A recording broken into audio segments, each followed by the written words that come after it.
Memo akwa benen so da se wo hwa Adom TV Badwam health tips na wotwe mu yankomo ni nyina no ede fise na wotwe mu yese ye hwe protect our little lungs enkranketo ani na esu frɛ won na eno wo agya se ye mo ya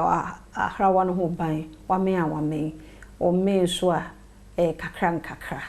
nkukuru ni nyina mfama no fufuo tim na utim za akore wontim fufuo na ade mma no ti ekotua no ho mia yi wani kakra bu beba wonti ase se me bai me de neto no oya afi me bai me hu no won hu me oye sei afi wo na na bi wo ma me bi on kan bi hye ne ekobo ne baye yetie nkomo we ni mu se nyina e me ye ni da ho hu se okay se bi ese ya be ese mo me ni na ho fasedama endpoint homeopathic clinic ninti ene ye pia ye di san komo ehu yen about time mesro ye ntie ni ye pa enye se wo hwa na woni di nti wo ba no woni di nti wo be force no amono so didi oba pa grace kwam our registered nurse o piku kolebu ne me kase that's pa na yenhwe prevention but even before you be call no say me bana ma wono no ma me feeding na wie na ma jana to ho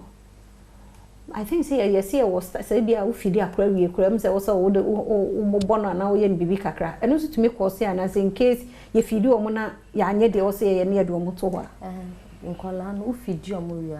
for 10 to 15 minutes wo den beto kon na wa bo ne chi kakra wo ti say we kise wa okay now the nat wo de ne to no so me fa ne to o ne yemse okay fa ne to ne side sanya say eduane no o fi bi kra enkonkogu na hrawa no nti o de ne to ne side now the pillow achoke no no da ho eno ne sa no so o fi kra on ko aspirate na dia sem abro okay no okay say enye sie wia before I bia enen nyame andom ma be hwa Adom TV na mo kan we ya kire me ti mi wo fi a ho na menye dey in case e bia nuane na firi ni hwini mu bibi ye no ase ne home ne hye den siso a ede na meye nya obetumi ara ne se wo de ne be ba hospital okay se ukoye na wanom bleach ana omua pacho memma no ye friends palm oil memma no engo menka se memma no ye friends bidie fane bra straight up because ukwakoma no oma na ebe manafe na efie na chi no ebi kogu ahrawa ni mu a wa ha kola see enim so omo fe dia na sa de na ba poison we say de na pie most of the time omo be try so omo fe no be hu na kogu ahrawa ni mu ye nya bi wa hasa be se mienu miensa okay omo ma omo no omo dwen so omo ma no na wa fe afi do fi wie no ohomiensi so na wo say omo sande ne ba wow the best thing is what in the beba. Okay. Na omo nimdie no ombe hwe ne ombe ya ma. Okay. Ti yen hwe den na ye be prevent ye mofra na free sa how you. So mame fuo no ye mankola ne duane a ye nya abotre.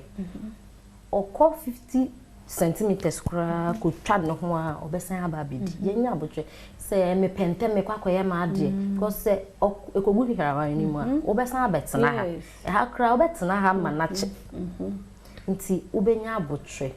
na afi nsuso ye a ye position ye mba ni se na me kan ye no ode ne to oniti enda wo nsa ha se na ne fuma ne ufuma antare na manage na wo hwe nanim utumi kra to do ma no na wo ma no na afi nso omo a ye forcing kola grandmothers almost say by force e was kola cap back na me dia manu na pacho ma ye njai because ye obi ho an se na wa be wie bebi a we